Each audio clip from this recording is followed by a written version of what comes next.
أرسله بالحق بشيرا ونذيرا وداعيا إلى الله بإذنه وسراجا وقمرا منيرا فقد قال الله تعالى في كلامه المجيد والفرقانه الحميد أعوذ بالله من الشيطان الرجيم بسم الله الرحمن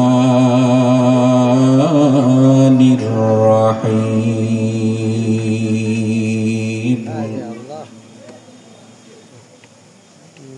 يا أيها الناس اتقوا ربكم الذي خلقكم من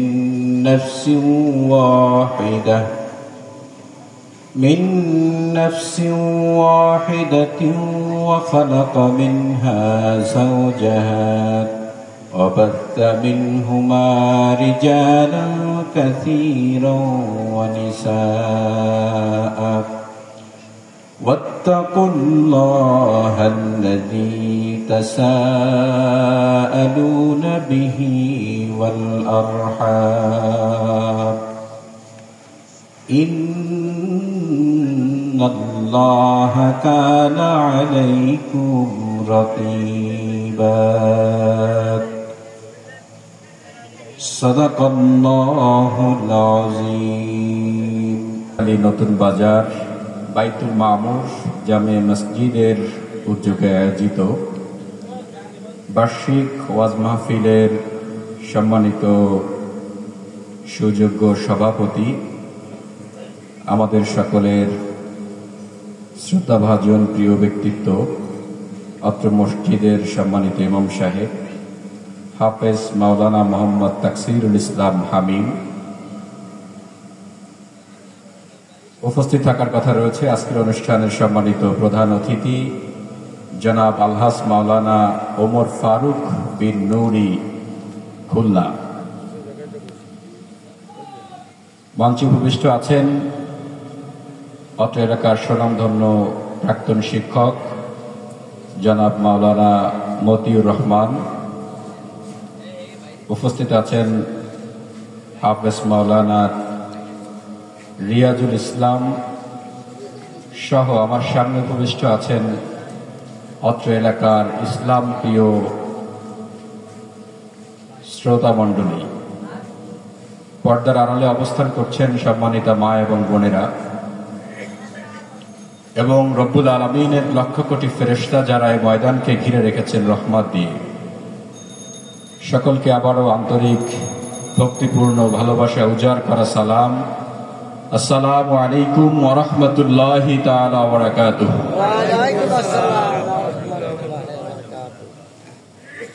শুরুতে আমরা আল্লাহ তাবারাকা ওয়া তাআলার দরবারে কৃতজ্ঞতা প্রকাশ করছি যে মহান রব্বুল আলামিন এই মুহূর্তে দুনিয়ার যাবতীয় ঝামেলাগুলোকে দূরে ঠেলে দিয়ে আমাদের নফসকে আল্লাহর জন্য, আল্লাহর ময়দানে আসার জন্য যে মনিব আমাদেরকে সুযোগ করে দিয়েছেন, সে মনিবের দরবারে সকলে মিলে একসাথে শুকর গুজার করছি আলহামদুলিল্লাহ। আমরা যে ময়দানে বসে আছি সেই ময়দানের মালিক কে? আল্লাহ। আমরা যে আকাশের নিচে বসে আছি সে আকাশের মালিক কে? আল্লাহ। আমরা যে জবান দিয়ে কথা বলছি সে জবান কার? আল্লাহ। তাহলে সেই জবান আল্লাহর জবান দিয়ে আল্লাহর জন্য সকলে আবারও সজোরে পড়ছি আলহামদুলিল্লাহ। আমরা মহান আল্লাহ তাবারাকা ওয়া তাআলার যতই কৃতজ্ঞতা প্রকাশ করব আল্লাহ রাব্বুল আলামিন আমাদেরকে ততই বহু বহু গুণ নিয়ামত দিয়ে আমাদেরকে ভরপুর করে দিবেন। আমরা এই পৃথিবীর ভিতরে যদি আল্লাহ রাব্বুল আলামিনকে খুশি করার জন্য একবার যদি পড়ি আলহামদুলিল্লাহ, অথবা একবার যদি বলি আল্লাহু আকবার, অথবা একবার যদি বলি সুবহানাল্লাহ, আল্লাহর এই বরত্ব ঘোষণা, আল্লাহর এই কৃতজ্ঞতা প্রকাশ করার দরুন কাল কিয়ামতের ময়দানে হিসাব নিকাশ শেষে মহান রব আমাদেরকে যখন জান্নাতের ভিতরে দিবেন, জান্নাতের ভিতরে যাবার পরে মহান রব আমাদেরকে এমন একটি ফল খাওয়াবেন যে ফলটির স্বাদ এতটাই মধুর হবে, এতটাই সুমিষ্ট হবে, পৃথিবীর ভিতরে আমাদের হায়াতে জিন্দেগির ভিতরে যত ফল আমরা খেয়েছি সবগুলোর স্বাদ নিমিষের ভিতরে আমরা ভুলে যাব। সুবহানাল্লাহ বলতে পারেন নেই? পৃথিবীতে আমরা যে ফল খাচ্ছি, এখন বেঁচে আছি, মৃত্যুবরণ করার পরে আমরা যদি জান্নাতি হই, আমরা তো আশা করি সবাই জান্নাতি হবে ইনশাআল্লাহ, আমাদেরকে জান্নাতে এমন একটি ফল খাওয়াবেন যার দরুন ওই ফলের স্বাদ এত বেশি হবে যে পৃথিবীর সব স্বাদ আপনি ভুলে যাবেন। এটা কি সহজ কথা? আমাদের কত বেশি মহান রবের তাসবিহগুলো পাঠ করা দরকার। আপনি বলতে পারেন আমি একজন অভাবী মানুষ, আপনি বলতে পারেন আপনার হাজারো রকমের পেরেশানি রয়েছে, আপনার হাজারো রকমের অভাব অনটন রয়েছে, আপনি বলতে পারেন, কিন্তু আল্লাহ পাক আপনার টোটাল বডির ভিতরে যে অনুগ্রহ রাজিগুলো দিয়ে রেখেছেন, এই অনুগ্রহ রাজিগুলোর কৃতজ্ঞতা শুকরিয়া যদি আমরা আদায় করতে যাই, তাহলে আমাদের যে হায়াতে জিন্দেগি আল্লাহ দিয়েছেন, এই জিন্দেগি সিজদায় দিয়ে যদি আল্লাহর কাছে কৃতজ্ঞতা প্রকাশ করতে থাকি, তাহলে আমাদের কৃতজ্ঞতা আদায় করে শেষ হবে না। কারণ আমরা জানি মহান রব আমাদেরকে একটি জিহ্বা দিয়েছেন। আমরা এখন যে জিহ্বাটা ব্যবহার করে কথা বলছি, এই জিহ্বার ভিতরে আল্লাহ রাব্বুল আলামিন 5.5 লক্ষেরও বেশি আস্বাদন কেন্দ্র দিয়েছেন। সুবহানাল্লাহ। অর্থাৎ 5.5 লক্ষ বিষয়ের টেস্ট একসাথে এই জিহ্বা করতে পারে, আলাদা আলাদা স্বাদ এই জিহ্বা গ্রহণ করতে পারে। আপনি এই জিহ্বার ভিতরে আপেল ফল দিয়েছেন নাকি আঙ্গুর ফল দিয়েছেন, দেশি মুরগির গোশত দিয়েছেন নাকি গরুর গোশত দিয়েছেন, এটা এই জিহ্বার উপরে দিলে এই জিহ্বা বলে দিতে পারে যে তুমি এখন গরুর গোশত দিয়েছো, না হয় তুমি খাসির গোশত দিয়েছো। পৃথিবীতে এমন কোন মেশিন আবিষ্কৃত হয়নি যে মেশিন, একটা মেশিন 5.5 লক্ষেরও বেশি একসাথে টেস্ট করতে পারে।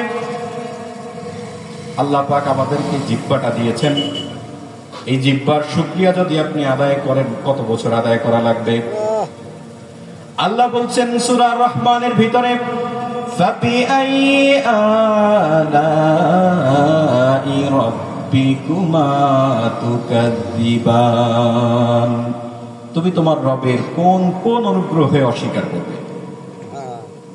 কোনটা করবেন অস্বীকার? আপনি কোনটা করার মতো সুযোগ নেই। আপনাকে যে কান দেওয়া হয়েছে, কানের মাত্র 1.5 ইঞ্চি ভিতরে আল্লাহ রাব্বুল আলামিন 1/2 ইঞ্চি একটি গোশতের টুকরা রেখেছেন, যা আপনাকে কথা শোনার শব্দগুলোকে পার্থক্য করতে সহযোগিতা করে। 2 কোটিরও বেশি শব্দের পার্থক্য করে এই কানের ছোট্ট ইথার মেশিনটা। সুবহানাল্লাহ বলতে পারেননি? নামাজের আগে যিনি কথা বলেছেন, এখন যিনি কথা বলছেন, আপনারা নিশ্চয়ই পার্থক্য করতে পারছেন না। আগে একজন কথা বলেছে, এখন আরেকজন কথা বলেছে। ওয়াজ শুনে রাত্রে 10টা, 11টা, 12টার সময় বাড়িতে যাবেন, বাড়িতে যে ডাক দেবেন আপনার স্ত্রীকে অথবা পরিবারস্থ অন্য কাউকে ডাক দিবেন। যদি আপনার বাড়ির লোক আপনার কণ্ঠ যদি পার্থক্য করতে না পারতো, কান যদি পার্থক্য করতে না পারতো আপনার বাড়ির লোকে, তাহলে রাতে অন্ধকারে যদি একজন চোর, ডাকাত, বদমাশ কেউ যে যদি বলতো যে আমি তোমার স্বামী এসেছি, তুমি দরজা খোলো, সে তো আপনার কণ্ঠ জানে, পার্থক্য করার সুযোগে কান দিয়েছে। পৃথিবীর কারো কণ্ঠের সাথে কারো কণ্ঠ মেলে না, কান সেটা পার্থক্য করে দেয়, মাত্র 1/2 ইঞ্চি একটা মেশিন। কোন বাচ্চা যখন গর্ভে আসে মায়ের, এই বাচ্চাটার বয়স যখন 4.5 মাস হয়, তখন আল্লাহ পাক ওই বাচ্চাটার বডির সাথে কানটাকে সেট করে দেয়। সুবহানাল্লাহ। তখন ওই বাচ্চাটা ওর মা যা শোনে ও তাই শোনে। সুবহানাল্লাহ বলতে পারেন নেই? এখানে অনেক গভীর কথা নিহিত আছে। যে মা তার গর্ভের সন্তান 4.5 মাস বয়সের বেশি হলো, সেই মা যদি টেলিভিশনের দিকে তাকায় যদি হিন্দি গান দেখে, হিন্দি গান শোনে, তাহলে ওই বাচ্চাটা কি তাই শুনতে পায়? তাহলে এরকম অশ্লীল যা কিছু এই মা শুনল, ওই সন্তান গর্ভে থেকে তাই শুনল। আপনারা জানেন, সন্তান ভূমিষ্ঠ হবার পরে আল্লাহ পাক আজান শোনাতে বলেছেন। কারণ কি? ভূমিষ্ঠ হওয়ার পরে শুরুতে আপনি ওকে আজান শোনায় দিলেন, আর সর্বশেষ জানাজার মাধ্যমে আপনি আল্লাহু আকবার ধ্বনি দিয়ে তাকে বিদায় করে দিলেন। তার মানে শুরুতে আজান, আল্লাহু আকবার শোনালেন, সারা জীবন ও যেন আল্লাহু আকবার ধ্বনির উপরে চলতে পারে।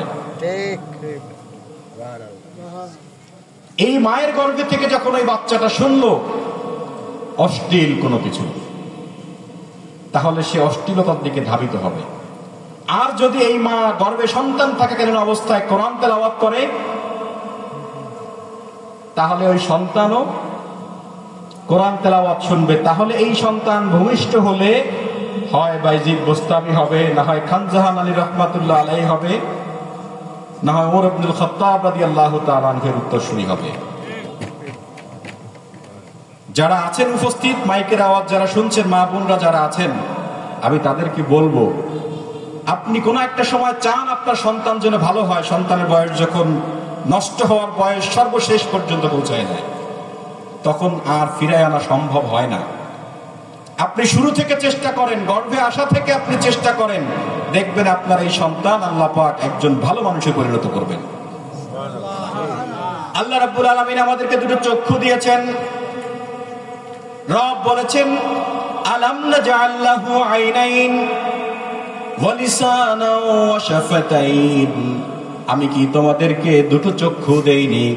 আমি তোমাদের কি একটা জিহ্বা দেইনি? জিহ্বার কথা কম বেশি বললাম আগে। বলছেন, আমি কি তোমাদেরকে দুটো চক্ষু দেইনি? কোন সন্তান যখন মায়ের গর্ভে 7 মাস বয়স হয়, তখন আল্লাহ রাব্বুল আলামিন ওই সন্তানকে চোখ দিয়ে দেন। 7 মাস বয়স হলে মায়ের গর্ভে তাকে আল্লাহ পাক চক্ষু দেন, দৃষ্টিশক্তি দেন। তখন ওই মা যা দেখে সন্তানও তাই দেখে। আপনি বড় হবার পরে আপনি চেষ্টা করবেন, আপনার ফিরে আনতে অনেক সময় লাগবে। আমরা যারা বড় হয়েছি, আমাদেরকে আল্লাহ যে চক্ষু দিয়েছেন, এই চক্ষু নিয়ন্ত্রণ করতে আল্লাহ রাব্বুল আলামিন 20 লক্ষের বিষয় অন্তরের ভিতরে দিয়েছেন। এই চোখকে পরিচালনা করতে আল্লাহ 20 লক্ষেরও বিষয়ের ভিতরে রেখে দিয়েছেন আল্লাহ। চোখ আপনারা দেখেছেন, গরু যখন জবাই করেন দেখেন না বড় একটা চোখ, ওটা দেখবেন অনেক রকমের পার্ট আছে ওর ভিতরে। এটা বিজ্ঞানীরা, ডাক্তাররা তুলনা করতে পারে। যারা আমরা অ্যান্ড্রয়েড ফোন ব্যবহার করে, যারা এখানে আছেন, আমরা ফোন কেনার আগে আমরা হিসাব করি যে আমার ফোনের ক্যামেরাটা ভালো থাকতে হবে, ছবিটা যাতে ভালো হয়। তারপরে অন্য অন্য বিষয়গুলো আপনি লক্ষ্য করেন। পৃথিবীতে যত ক্যামেরা আজ পর্যন্ত আবিষ্কৃত হয়েছে, এই ক্যামেরার একটা মেগাপিক্সেল নির্ধারণ করা আছে। পৃথিবীর ক্যামেরাগুলো 120 বা তার কাছাকাছি, 120 আমরা ধরে নিই, 120 মেগাপিক্সেল পর্যন্ত পৃথিবীর ক্যামেরার পাওয়ার আছে। কিন্তু আল্লাহ পাক আমাদেরকে যে চোখ দিয়েছেন, এটাই হলো 576 মেগাপিক্সেল। সুবহানাল্লাহ বলতে পারেন নেই? কারণ হলো এই চোখ 1 কোটি রং ধারণ করতে সক্ষম, একসাথে 1 কোটি রং ধারণ করতে সক্ষম এই চোখ আল্লাহ পাক আমাদেরকে যা দিয়েছে। আপনাকে ব্রেনে সর্বপ্রথম যে তথ্য সাপ্লাই দেয় তিনি হচ্ছেন এই চোখ। রাস্তায় হাঁটছেন, সামনে কোনো কিছু হিংস্র কিছু সামনে পড়েছে, আপনাকে সর্বপ্রথম চোখ দেখে ব্রেনকে সাপ্লাই দিয়েছে, এখন তুই কি করবি। সময় কিন্তু 1 মিনিট নেই, 1 ন্যানো সেকেন্ড। 1 সেকেন্ডকে আবার 60 ভাগ করবেন, সেইটুক সময়ের ভিতরে আপনার এই মস্তিষ্ক সিদ্ধান্ত নেবে, হয় দৌড় দিতে হবে, না হয় ওকে আঘাত করতে হবে, না হয় কাউকে ডাকতে হবে। এই তথ্য সাপ্লাই দেয় হলো চোখ, আগে দেখে তারপর। আমি আপনাদেরকে বলছি, কান শুনছে, চোখ দেখছে।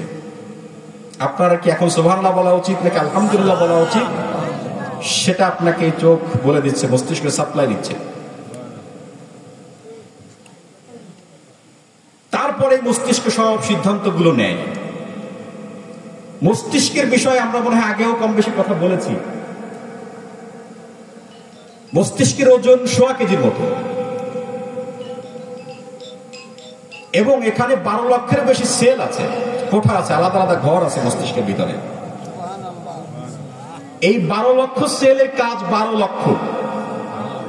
যে ধারণ করে তার কাজ শুধু ধারণ করা, যে দেখে তথ্য সাপ্লাই গ্রহণ করে তার কাজ শুধু তথ্য সাপ্লাই দেয়া। এই মস্তিষ্কের আলাদা আলাদা কাজ প্রত্যেকটা সেলের। কিন্তু কিভাবে আল্লাহ এটাকে পরিচালনা করেন? আমরা যখন কোনো খাবার খাই আমাদের পেটের ভিতরে যায়, খাবারটাকে পেটের ভিতরে ছোট হজমি পোকা আছে, উলাট পালাট করে। এরপরে মেশিন আছে, এভাবে প্রেসার দেওয়া হয়, পিছনের রাস্তা থেকে সোবাটা বের হয়ে যায়। এরপরে যা থাকে দুটো অংশ হয়, একটা হয় ভিটামিনের অংশ, ক্যালোরির অংশ, আর একটা হয় পানির অংশ। ভিটামিন ক্যালোরির অংশ ওখান থেকে আমাদের ফুসফুস হার্ট হয়ে রিফাইন করে আমাদের মস্তিষ্ক হয়ে আমাদের 3.5 হাত বড়ে প্রত্যেকটি লোমকূপ পর্যন্ত এই ভিটামিনের অংশ আল্লাহ পাক পৌঁছায় দেন। সুবহানাল্লাহ। সেই শক্তিতেই আমরা কথা বলছি, সেই শক্তিতেই আমরা চলি। পানির অংশ কিডনিতে পাঠিয়ে দেওয়া হয়, কিডনির উপরে সাকনি আছে, সুগার কন্ট্রোল করে। মাঝখানে সাকনি আছে, ব্লাড কন্ট্রোল করে।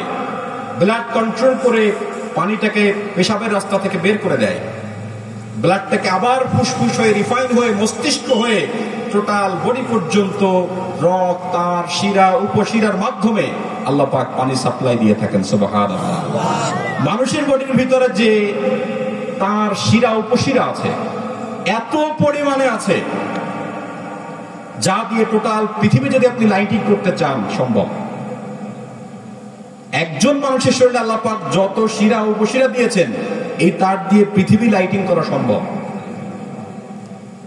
আপনারা অ্যান্ড্রয়েড ফোন যাদের আছে, মানুষের বডির স্কিন, তা রক, শিরা উপশিরা লেখে সার্চ দিবেন, দেখবেন চলে আসবে। এত পরিমাণে আপনি গুণে শেষ করতে পারবেন। আল্লাহ পাক আমাদেরকে এত অনুগ্রহ দিয়ে পালছেন।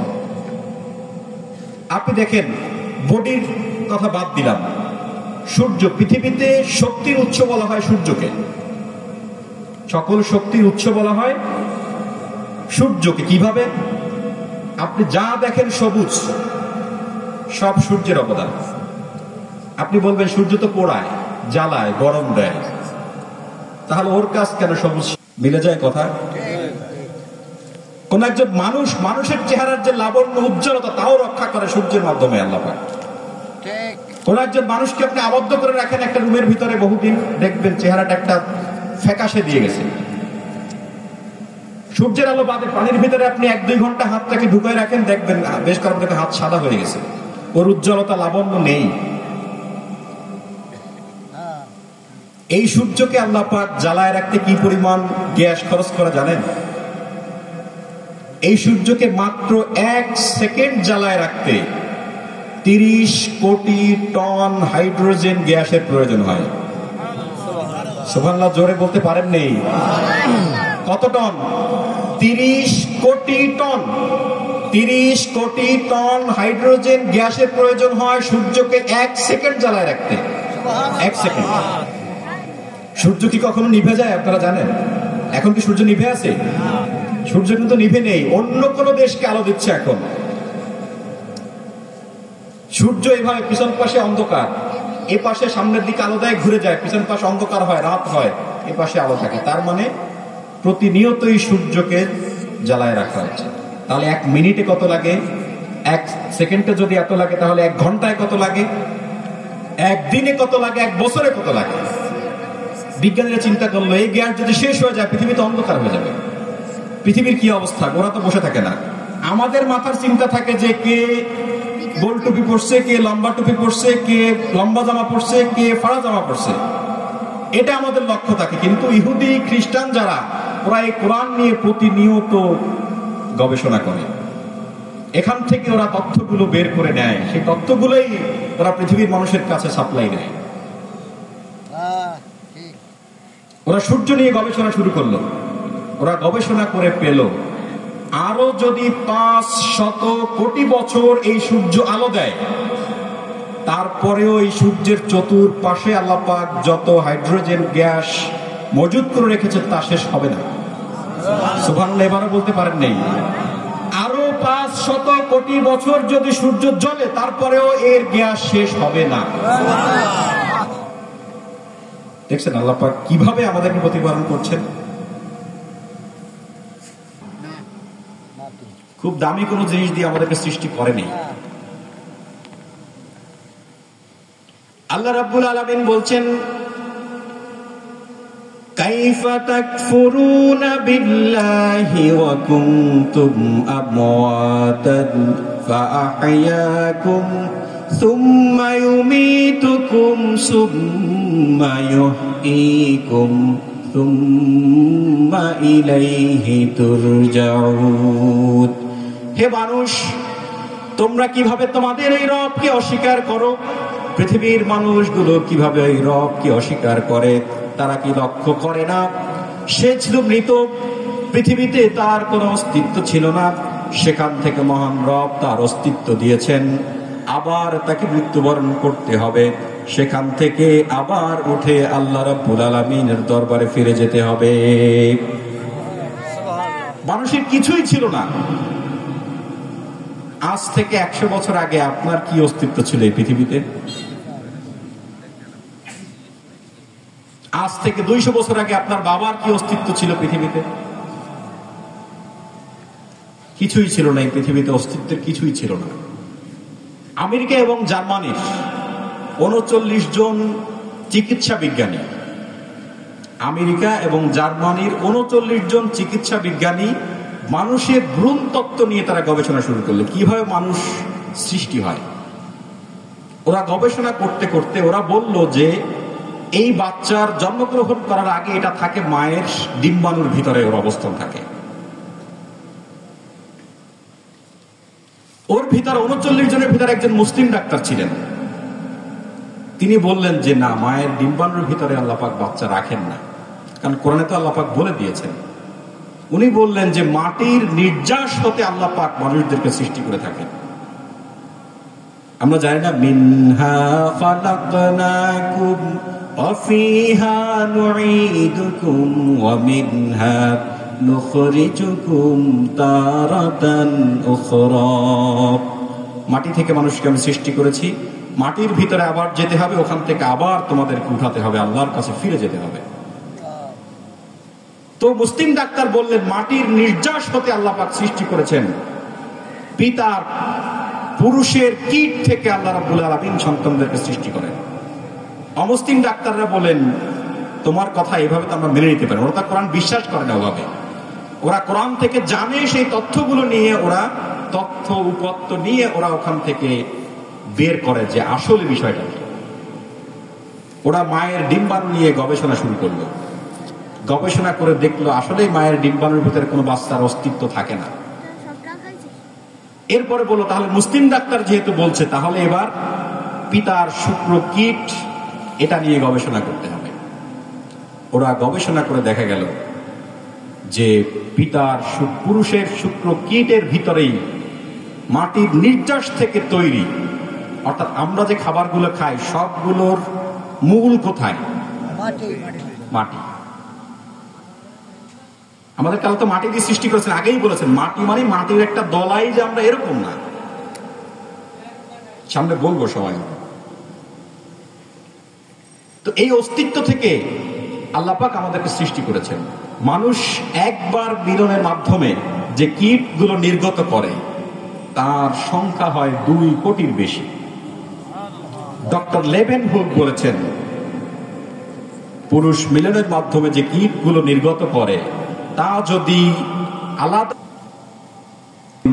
ওই চেম্বারের মুখটা আল্লাহ পাক বন্ধ করে দেন, ওখানে জমাট বাঁধা রক্ততে পরিণত হয়, রক্ত থেকে গোশতের তৈরি হয়, গোশত থেকে হাড়গুলো দিয়ে আল্লাহ রাব্বুল আলামিন আস্তে আস্তে করে সুন্দর সুঠাম একটি দেহ তৈরি করে দেন।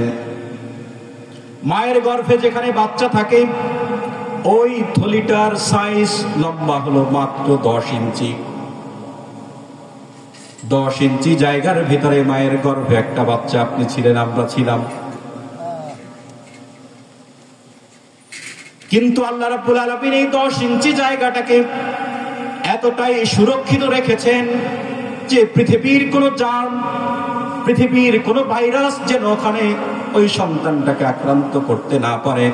যে কারণে আল্লাহ রাব্বুল আলামিন এই 10 ইঞ্চি প্যাকেটটাকে 52টি পর্দা দিয়ে সুরক্ষিত রেখে দিয়ে থাকেন। 52টা পর্দা দিয়ে সুরক্ষিত রাখেন। ওমর রাদিয়াল্লাহু তাআলা আনহুর কাছে একবার এক খ্রিস্টান যাজক প্রশ্ন করেছিলেন, ওমর তুমি কোরআন থেকে উত্তর দিবে, আমি 4টি প্রশ্ন করব তোমার কাছে। পৃথিবীতে এমন কোন কয়েদখানা আছে যেখানে শ্বাস নেওয়া বৈধ নয় অথচ সেখানের মানুষটা জীবিত থাকে?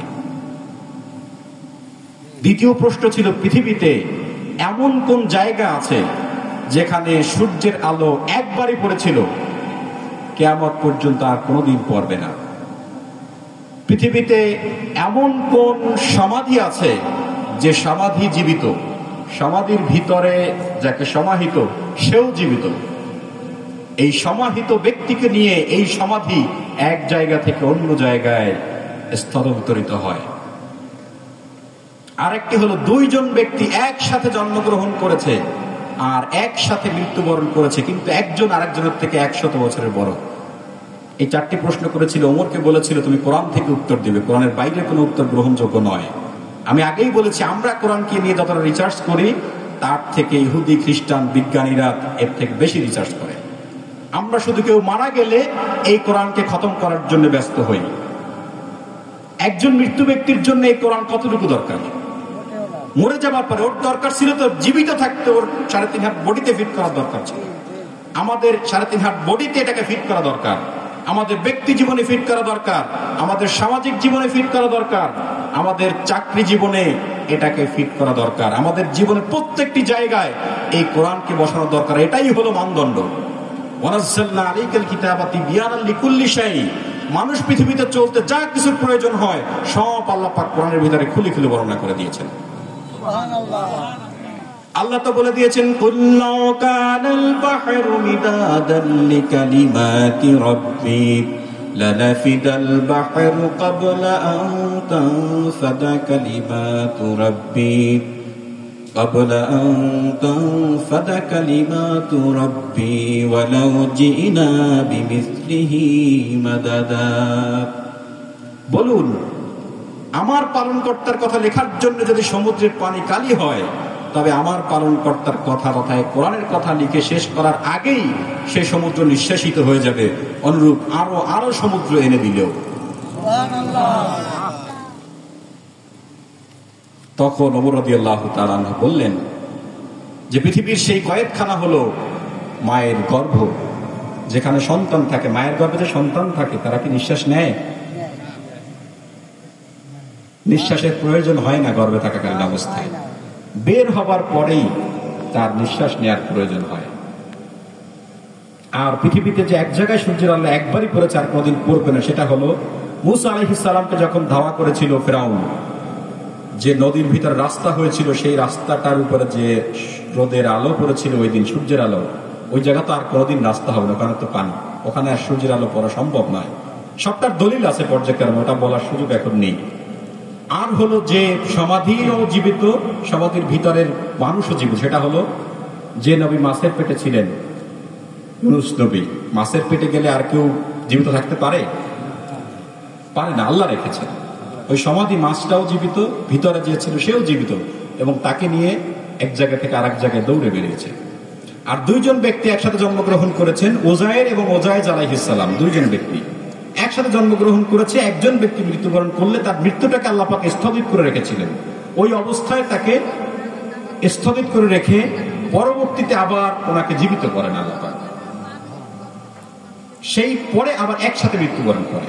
কিন্তু ওই যে মারা গেল, মাঝখানে 1 বছর যে সে স্থগিত ছিল, আর একজন তো ওই সময় জীবিত হেঁটে চলে বেরিয়েছে, ওই ব্যক্তি তো তার থেকে 100 বছরের বড়। এটারও কোরআনে রেওয়ায়েত আছে সেখান থেকে। তা আমি বললাম হলো এই কারণে আল্লাহ পাক মায়ের গর্ভের ভিতরে সন্তানকে 10 ইঞ্চি জায়গার ভিতরে রাখেন, 52টা পর্দা দিয়ে সুরক্ষিত রাখেন। 10 ইঞ্চি যখন লম্বা, বাচ্চার বয়স যখন 7 মাস হয়, বাচ্চার লম্বা হয়ে যায় 10 ইঞ্চি। প্যাকেট যতটুকু, বাচ্চার সাইজ ততটুকু হয়। 7 মাস যখন হয়, তখন আস্তে আস্তে করে বাচ্চার পা আল্লাহ পাক সেট করে দিয়ে বড় করতে থাকেন, এবং পাটাকে সেট করেন মায়ের কলিজার নিচে। আপনারা দেখেছেন বাচ্চার মাথার দিকটাকে তো নিচের দিকে থাকে, এইভাবে পাটা থাকে উপরের দিকে।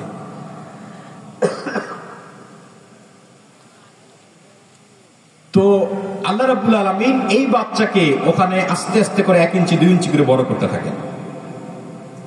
জায়গা তো 10 ইঞ্চি, বাচ্চার সাইজও 10 ইঞ্চি হয়ে গেল 7 মাস, আরো তো 2-3 মাস আছে। এবং পাটা লম্বা হবে। এবার পাটা যদি 2 ইঞ্চি লম্বা হয়, মায়ের কলিজাটা 2 ইঞ্চি উপরে উঠে যায়। এভাবে মায়ের কলিজাটা 8 ইঞ্চি পর্যন্ত উপরে উঠে যায়, অর্থাৎ বাচ্চার পাটা 8 ইঞ্চির মতো লম্বা হয়ে যায়। বাচ্চা যতগুলো লাথি আপনিও মেরেছেন, আমিও মেরেছি, আপনি আপনার মাকে মেরেছেন, আমি আমার মাকে মেরেছি, এই কলিজার উপরে আমরা লাথি মেরে এসেছি। বিজ্ঞানী রিসার্চ করে বের করেছে, যদি কোনো বাচ্চা তার মায়ের কলিজার উপরে সব থেকে কম লাথি মেরে থাকে, সেও 4500 বার লাথি মেরে থাকে। সুবহানাল্লাহ, আল্লাহু আকবার, আল্লাহু আকবার। এই কষ্ট সহ্য করেছেন আপনার মা, আমার মা, আমাদের মা। আমাদের মায়েদের সাথে যারা জীবিত আছে, আমাদের কি কত সুন্দর আচরণ করা উচিত। মায়ের কলিজাকে ল্যাবে টেস্ট করা হয়েছে, টেস্ট করে দেখা গেছে যে সন্তান তার মায়ের কলিজার উপরে যত বেশি লাথি মেরেছে, ওই সন্তানের প্রতি ওই মায়ের তত বেশি মহব্বত আল্লাহ পাক তৈরি করে দিয়েছেন। সুবহানাল্লাহ। বাবার কলিজাও, পুরুষের কলিজাও ল্যাবে টেস্ট করা হয়েছে। মা যে লাথিগুলো খেয়েছে মায়ের কলিজায়, পুরুষের কলিজা তার একটা লাথি খাওয়ার মতো সক্ষমতা রাখে না, একটা লাথি খাওয়ার মতো সক্ষমতা রাখে না। মা যে কষ্ট করেছেন, কিন্তু বাবার অবদান কম নেই। বাবারা যারা আপনারা আছেন, কম নেই। মা পেটে সন্তানকে ধারণ করেন 9 মাস বা 10 মাস, কিন্তু বাবা একটা সন্তানকে তার স্মৃতিতে, মাথায় ধারণ করে তার টোটাল জীবন, তাই না? আপনার চিন্তা, আপনার সন্তান কোথাও গেলে আপনার চিন্তা হয়, আপনার জীবনের সব সম্পদগুলো অর্জন করে রাখেন আপনার সন্তান যাতে একটু ভালো থাকে।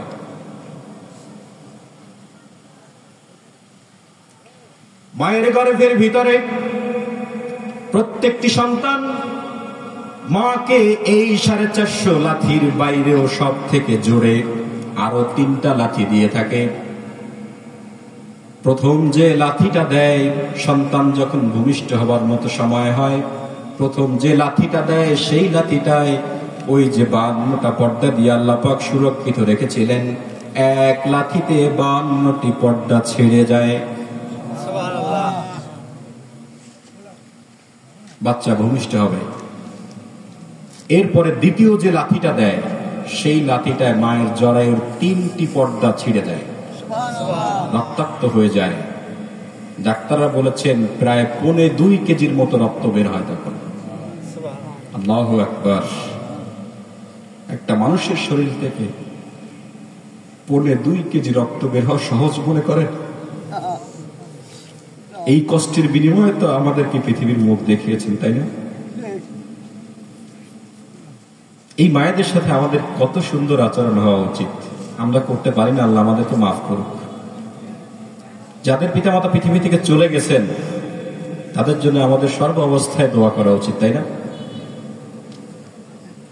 আল্লাহ তো দোয়া নিজেই শিখিয়ে দিয়েছেন, রব্বিরহামহুমা কামা রব্বায়ানি সগীরা। বলুন না সবাই, রব্বিরহামহুমা কামা রব্বায়ানি সগীরা।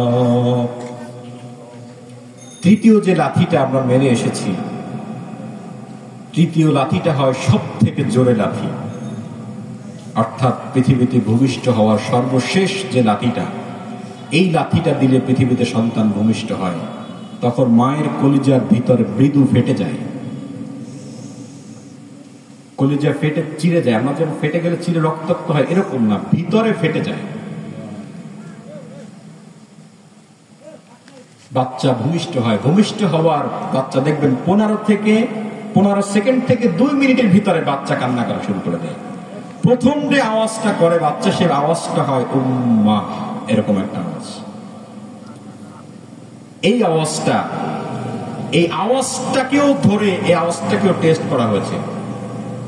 মা যখন এই আওয়াজটা শোনে, তখন মায়ের কলিজার ভিতরে যে মৃদু ফেটে গিয়েছিল, আল্লাহ পাক সেই ফাটা জায়গাটাকে বন্ধ করে দেন। সুবহানাল্লাহ।